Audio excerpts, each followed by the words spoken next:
Hi everyone, welcome back to Kinder Coach. I'm Audrey and today's video is the first in a series that I will be doing all about phonics. There is way too much information to try to squeeze it into one video. So I'm not sure how many videos will be in the series, but this is the first.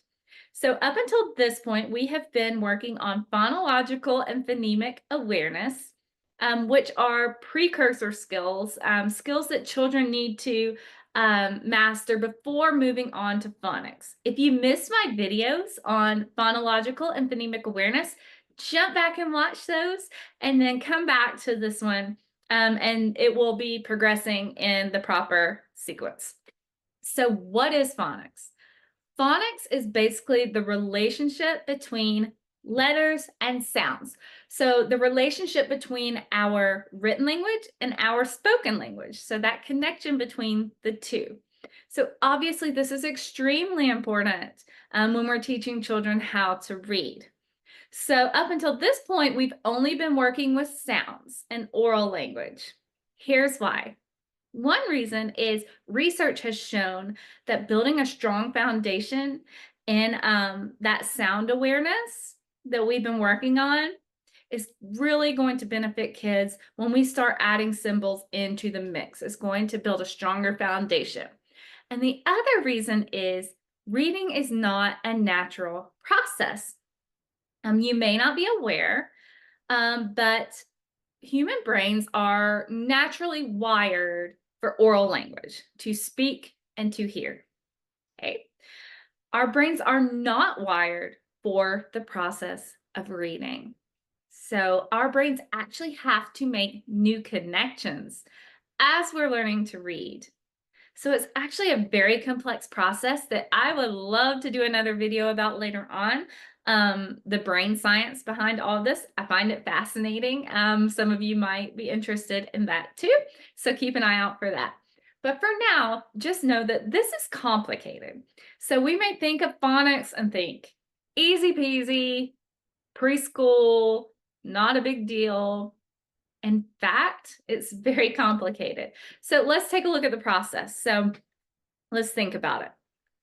So a child sees this letter on a page. Now, when they're first introduced, if they haven't been given a background connecting sound to words to know that that is a letter, they may just see it as a squiggle on a page. Okay, so first they have to learn that that is a letter. That mark, that symbol is a letter. So we see the letter. Our brain has to process and go back and pull out of our memory that is the letter C. Okay. Once we figure out that is the letter C, then we have to dig into another part of our brain to find and remember the sound that that letter makes. So, okay, that mark is the letter C. The letter C says k, or represents the sound k.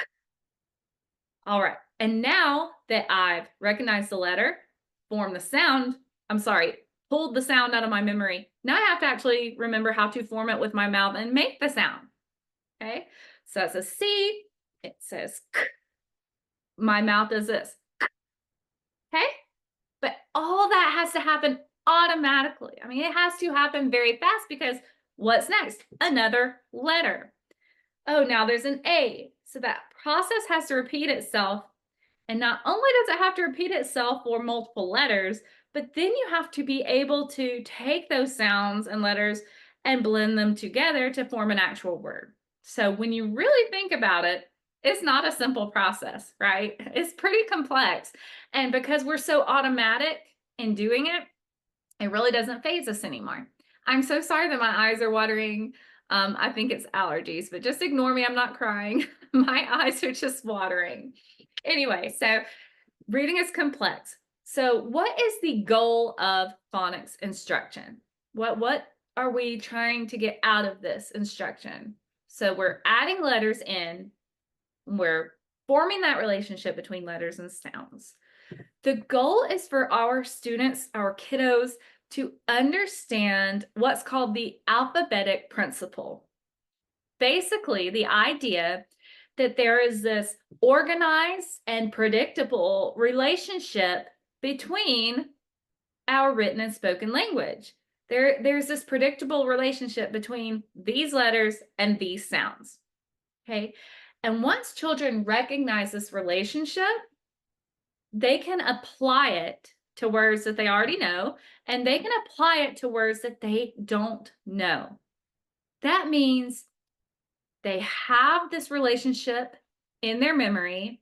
They know that these particular letters together or this single letter is going to make this sound or these sounds, and they can use that information to start to decode words. Okay, so decoding is putting that alphabetic principle to use. They've learned that they have those organized and predictable relationships, and as they're trying to read or to sound out a word, that's probably what most people are familiar with, children learning to sound out words, that is decoding. Okay, so they're using these relationships between letters and sounds to put that word together, decode it into an actual word. Okay, the flip side of that is called encoding, which most people call spelling. So once they learn this relationship between letters and sounds, they can not only decode the words, okay, so take the written language and turn it into spoken language. They can also encode, which is taking the spoken language and turning it into written language. So they can take, you can say the word cat, and they process in their head which letters make those sounds, and they put those letters onto the paper. Okay. I would really recommend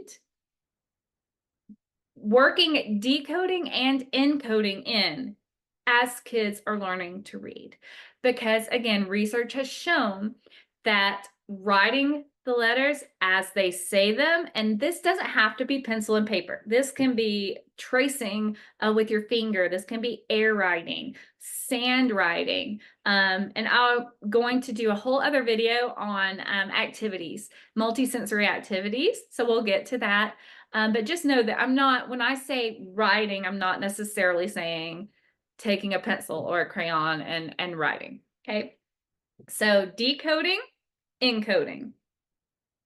All of these are the goals of phonics. So because of these goals, I would not recommend just starting at the beginning of the alphabet, learning this is letter A, it represents A. Working on that, and then just forgetting it and moving on to letter B. This is a B. B says B. Because yes, that is getting the child to know the names and sounds of the letters. But one, you're kind of dropping the previous letter. And we will talk about the importance of practice in another video, but you want to keep pulling those sounds back in. So let's say you've learned A and B. Great. What now? They can't really do anything with A and B yet, can they? But what if you started with A and T? They know that A represents A, T represents T. They can automatically put those sounds together, blend them into a word. They can read a word just after learning 2 letters. Then let's say you add in B or C. Then they have bat or cat. So again, I'm not going to get too far into that, but this is why we want to build that relationship and not just say, here's a letter, here's its sound. We want to tell them why. Why do I need to know this? Because look what this cool thing that you can do. Once you know a couple of these letters and sounds, you can put them together and now you're reading. And that just builds confidence and excitement. So I think that's all for today. I will add that research shows that the earlier you can get your child on track in phonics, the better. So ideally, we want to get our kiddos a strong foundation before 2nd grade. That's not to say if you have a second grader that's struggling that there's no hope. That's not what I'm saying. All I'm saying is we need to start as early as possible building this foundation in phonics so that when they get to the later grades, they are able to build on that foundation. And they're not having things thrown at them when they're not ready. Okay, so early intervention, early instruction is key. And that's not just any instruction, it needs to be explicit and systematic, which I've talked about before, meaning it needs to be in a logical sequence. Skills build upon one another. It needs to be intentional instruction. You need to monitor progress frequently. So I guess I should say good phonics instruction. In research-based phonics instruction is going to help build that foundation, okay? Because it's not all created equally. And that's one of my goals, is to help us figure that out together. That's all I have today. Tune into my next video where I go further into phonics, showing you some strategies and activities to use with your little ones to help get them on the right track. See you next time.